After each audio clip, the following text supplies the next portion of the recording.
I overheard my cheating future wife laughing with her friends, saying she landed a rich simp. So I showed her what this rich simp can actually do.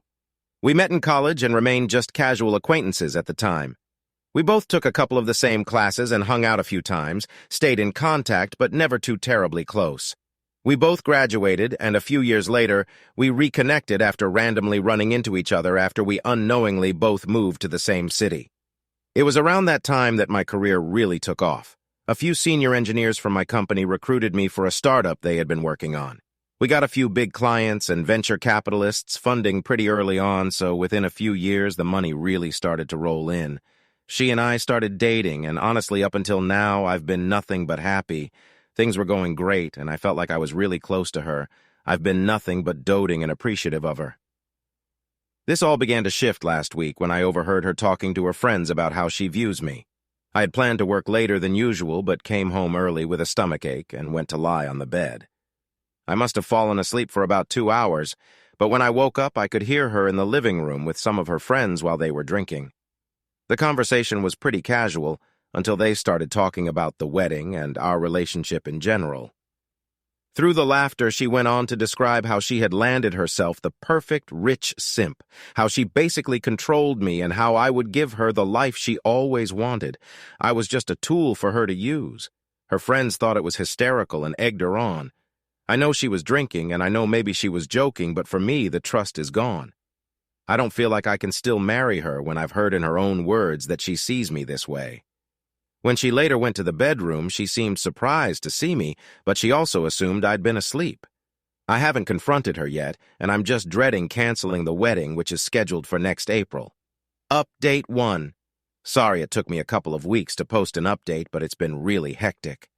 I confronted her a couple of days after my initial post. I wanted to see if she would be honest, if there was even a chance of working this out, so I initially didn't allow her to know I personally overheard her. I told her I heard a rumor that she had been talking about me that way. She pressed me for a name, but after I refused to give her one, she flat out told me repeatedly that I had been lied to, that she would never talk about me that way. I then told her I personally overheard her, then her entire demeanor changed. I think she hadn't considered that I'd been awake when she had her friends over, or that this was such a common topic of conversation that she didn't know exactly which specific conversation I had heard. I told her I was calling off the wedding, then she started crying, and I genuinely felt bad, but at the same time I can't really trust her anymore. She left, and I have no idea where she went, but I got a few calls from her friends later that night, and the next morning they were the same friends I overheard earlier, so I just never answered. Her dad randomly showed up that afternoon and seemed surprised at what I said. She hadn't given him a detailed reason for why I was calling off just that she had lost my trust. She didn't have much to say after I told them, but said I should try to work things out. She came back the next day, and I still have no idea where she went, nor do I really care.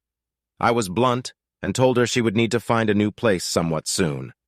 Since then, I've been spending as little time as possible at home, and she seems to be gradually removing some of her smaller personal items. It's a mess, and she keeps trying to salvage things, and when that fails, the crying starts. I'm glad I found out sooner rather than later. All right, final update. My ex and one of her male friends showed up with a U-Haul to get the last first of the weekend after my last post. I didn't trust their chemistry together, but I also didn't really care. I didn't even bother to learn if she has a new lease or if she was staying with him. She thankfully left my ring behind, but I don't know what to even do with it. It cost me $15,000 retail, but the resale looks like a fraction of the original cost. I also have a lot of work to do to recoup my deposits for the venue, caterer, and planner. Her mom called me the night after she left, but I didn't answer. I honestly didn't want to hear it. I've always had a great relationship with her, but she sounds so much like her daughter that I didn't know if I could take that conversation. I've had a really difficult time emotionally over the last month and a half dealing with this.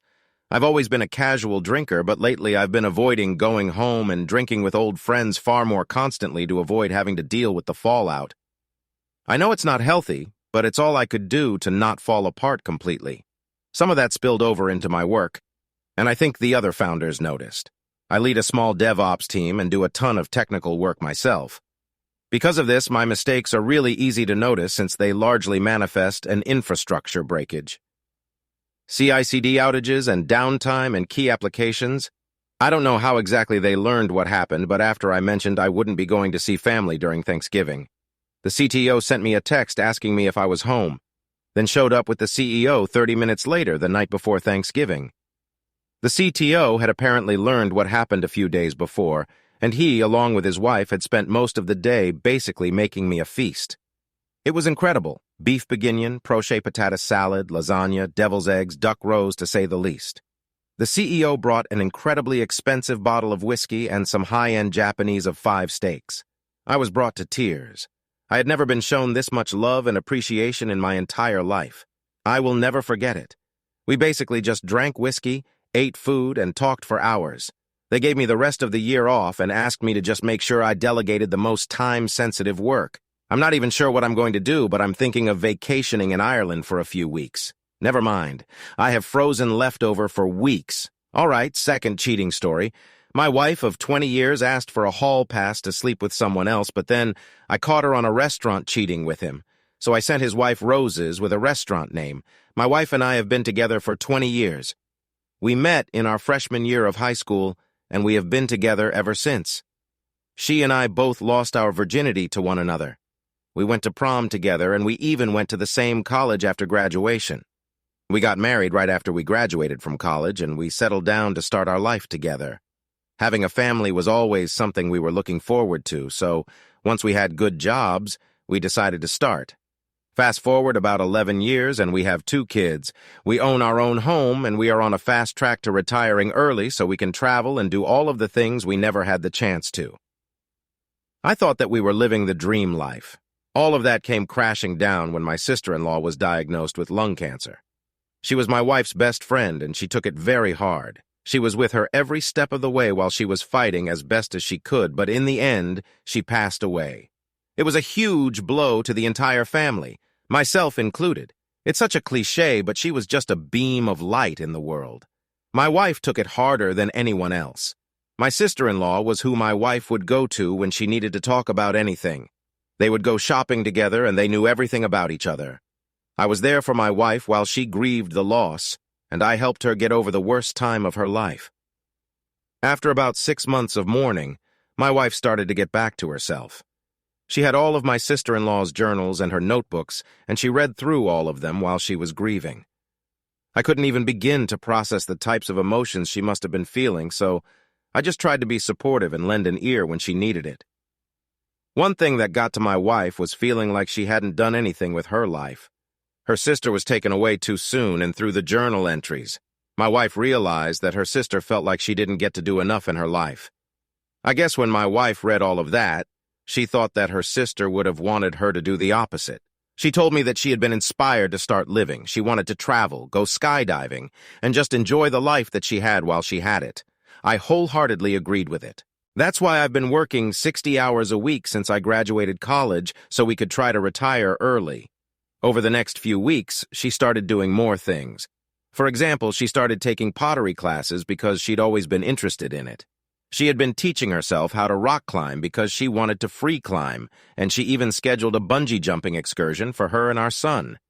She seemed to be leaning into this new lifestyle. I didn't think anything of it. I was happy for her because she was recovering from the loss of her sister. One night, after she came home from the climbing gym, she was acting off. Before that, she had been very upbeat and excited about everything while she took on this new lease on life. After dinner, when the kids were in their rooms, she pulled me out to the patio where we shared a couple of glasses of wine and looked at the stars. Toward the end of our conversation, she brought up the possibility of both of us having a hall pass. For those of you that don't know, a hall pass and a committed monogamous relationship is a one-time opportunity for both of the partners to have sex with someone outside of the relationship. I was completely shocked by what she had suggested.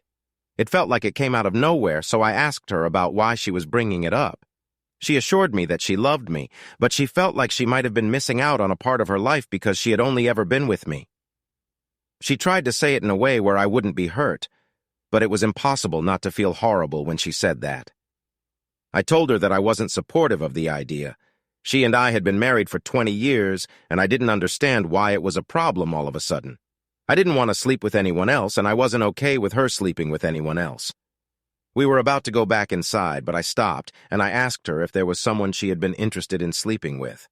She was hesitant to tell me the truth, but after a few moments, she told me that there was another person who went to the climbing gym that she was attracted to. She told me that he had always been flirty, and recently he asked her out for drinks. I was assured that she said no and that she would tell him that she was married, but I still went to bed that night with a sour taste in my mouth. It took a few days for me to come to terms with what she had suggested. I was unbelievably hurt by it, but after some time, I forgave her, and we carried on as if the conversation never happened. After a week or so, she told me that the climbing gym offered a class to start working outdoors and that she wanted to sign up for it. One Saturday, she went out early in the morning with the class. At least, that's what I thought was happening. Our daughter had been entering those years where she started lying to us about where she was going so she could go to parties and hang out with friends we didn't approve of. So we told her to leave her location on Snapchat maps so we could verify she was where she said. That same afternoon, our daughter was supposedly going over to a friend's house, so I checked the maps to make sure she wasn't lying. Everything was good on our daughter's end, but I noticed that my wife's avatar was in the heart of the city. I was a little confused because I had been told that she was going to a park about 30 minutes outside of the city. I zoomed in on the location and saw that she was at a bar. I tried to rationalize it like she was just hanging out with some of the other people from the climbing gym after they got back from their climb, but I had a sinking feeling in my gut that I couldn't ignore. I remembered what she had said about the guy from her climbing gym asking her to go out for drinks. I didn't think it was that far of a stretch to wonder if she was there with him. I was home alone in the bar that she was. It only happened to be about a 15-minute walk from the house. So I grabbed the dog and we took a walk. I kept my eyes on the map every so often just to make sure she was still there and she wasn't leaving. When I got to the bar, I looked in through the windows and I saw my wife sitting at a table with a man. They were both leaning close together and smiling from ear to ear as the man reached across the table and grabbed my wife's hand and my wife let him. Of course, hand-holding isn't necessarily cheating, but it was an indication that maybe there was something more going on. I went home before my wife saw me there and I waited for her to get back. The entire time I waited, I didn't know if I was going to confront her about her try to dig around on my own. She came home, and before she even said anything to me, she went right to the shower. I tried to grab her to have a conversation, but she just told me that she was gross and sweaty from climbing. That solidified in my head that something happened while she was with that man. She had dropped her gym bag down near our bed, and I noticed that her phone was still inside. I pulled it out and looked through it to see if I could find any information about who that man was. I searched the name of the bar in her text messages, and I found a chat between her and an unsafe number. I scrolled back to the beginning of the conversation, which happened to be about a week before she asked me about the hall pass. I skimmed through the rest of the messages, looking for keywords that would indicate an affair. Eventually, I found a few exchanged pictures and some explicit messages. Then I saw the plans for them to get together at the bar. They even came up with a lie to tell me and his partner together. I had no idea who that guy was, but I was able to find out by looking through the climbing gym social media. They had posted a few pictures with some of the clients, and he was clearly in one. He was tagged in it and everything. I did some digging and found out that he was married with a newborn baby. I was disgusted by what I saw. Her doesn't even begin to describe the pain that I felt. I had been with my wife for 20 years, and she was willing to throw all of that away because she wanted to sleep with another man. I was furious, and I was so disgusted by the foul actions both of them had done. At the end of their message chain, with no context, was the name of a restaurant with a date and time. A week had passed since I discovered my wife was cheating on me, and I had come up with a plan to catch her in the act. While I was thinking about it, I realized that the wife of her affair partner deserved to know as well. When the day of the meeting was supposed to take place, I sent his partner's wife a dozen roses with the information for the restaurant on the card. I hoped that it would be a way to trick her into thinking he had a surprise plan for her. I waited outside of the restaurant and I saw her head toward it. I followed her inside and we both noticed our partners holding hands at the same time. She rushed right over to him and started yelling at him in front of everyone. My wife was shocked to see me, but she jumped up and tried to tell me that it wasn't what it looked like. Then I asked her to explain the text messages, and she went silent. I told her that I would be ending everything between us and that she could expect to see me in court. We spent the next 8 months in a divorce battle over what happened. The biggest issue that we had was custody. We both wanted primary custody of our children, but in the end, we were given joint custody.